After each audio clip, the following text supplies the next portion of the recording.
നമ്മൾ കുറച്ച് മാങ്ങ വാങ്ങിച്ചിട്ടുണ്ടേ, നമുക്കതൊന്ന് അച്ചാറിടാമേ. അത് നമുക്കൊന്ന് അച്ചാറിടണം.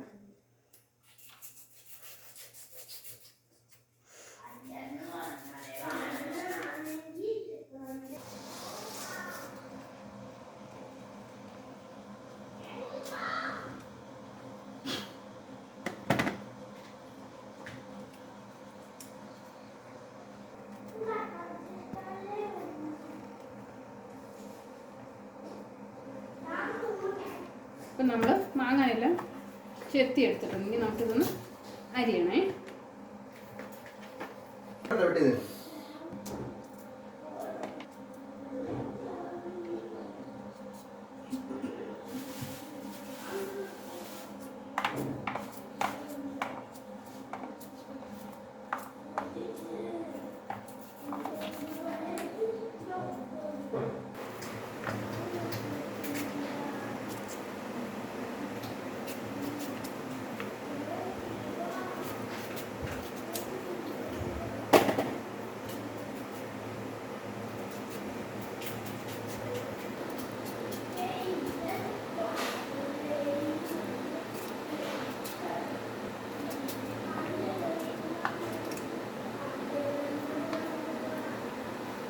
അപ്പം നമ്മൾ മാങ്ങയെല്ലാം അരിഞ്ഞു കഴിഞ്ഞു. ഇനി നമുക്കിത് കുറച്ച് ഉപ്പ് പുരട്ടി വയ്ക്കാം.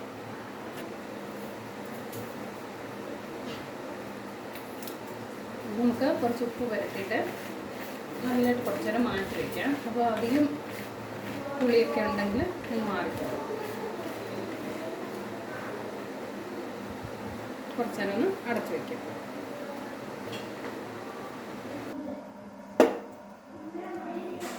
നമുക്ക് കുറച്ച് മുമ്പ് പുരട്ടി വെച്ച ഈ മാങ്ങ നമുക്കൊന്ന് അച്ചാറിട്ട് നോക്കാം.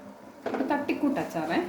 അതിന് വേണ്ടത് ഇഞ്ചി, കുറച്ച് വെളുത്തുള്ളി, കുറച്ച് കറിവേപ്പില, പിന്നെ കുറച്ച് കായപ്പൊടി, കുറച്ച് മുളക് പൊടി, കുറച്ച് മഞ്ഞൾപ്പൊടി. ഇത്ര സാധനങ്ങൾ മതിയേ.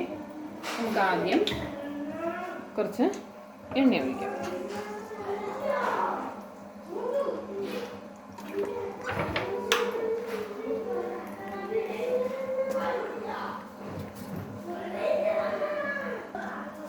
ചൂടായ എണ്ണയിലേക്ക് കുറച്ച് കടുക്,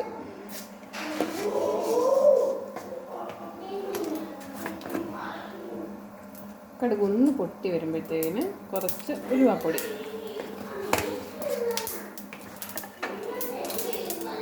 അതിലേക്ക് നമ്മൾ എടുത്ത് വെച്ചിരിക്കുന്ന കുറച്ച് ഇഞ്ചി,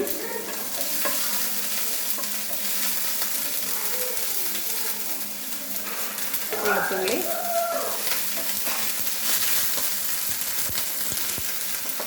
ബാക്കി വന്ന കറിവേപ്പില.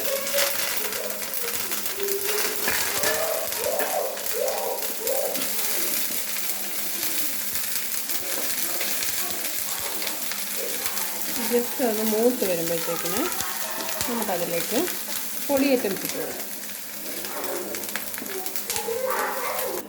നല്ലതായിട്ട് ഡ്രൈ ഫ്രൈ ആയിട്ടുണ്ട്. അതിലേക്ക് നമ്മൾ പൊടികളെടുക്കുക. കുറച്ച് മുളക് പൊടി, മഞ്ഞൾപ്പൊടി, കായപ്പൊടി, ഇത്രയാണ് എടുത്തിരിക്കുന്നത്. അത് ഇട്ട് കൊടുക്കുക. അതിനുശേഷം നല്ലതായിട്ടൊന്ന് മൂപ്പിക്കുക. പൊടിയുടെ പച്ചമണം എല്ലാം മാറി വരുമ്പോഴത്തേക്കിന് നമുക്ക് കുറച്ച് വെള്ളം ഒഴിച്ചു കൊടുക്കാം. പലയിടത്തും പല രീതിയിലൊക്കെ ആയിരിക്കും അച്ചാറിടുന്നത്. ഇത് കണ്ടിട്ട് അമ്മച്ചിമാരും അമ്മമാരും ഒന്നും എന്നെ ചീത്ത വിളിക്കരുത്. ഇതിലേക്ക് നമ്മൾ പൊടി മൂത്തിട്ടുണ്ടെങ്കിൽ കുറച്ച് വെള്ളം ഒഴിച്ചു കൊടുക്കാം. ഒത്തിരി ഒന്നും വേണ്ട, കുറച്ച് മതി.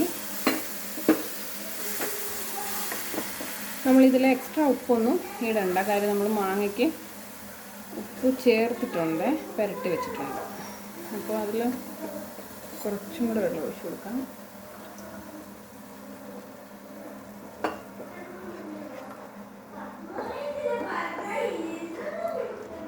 ഇനി തീ ഒന്ന് ഓഫ് ചെയ്യാം.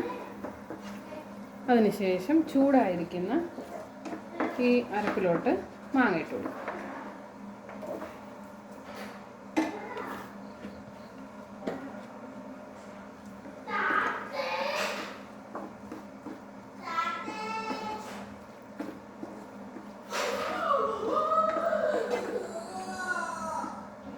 ഇനി മുകളിലോട്ട് കുറച്ച് കറിവേപ്പിലയും കൂടി ഇങ്ങനെ ഒന്ന് വിതറി കൊടുക്കുക. Then mix well.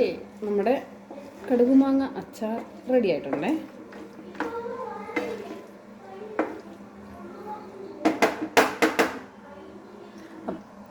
അപ്പോൾ ഈ വീഡിയോ എല്ലാവരും കാണണം, ചാനൽ സബ്സ്ക്രൈബ് ചെയ്യണം, എല്ലാവരും സപ്പോർട്ട് ചെയ്യണം. Thank you.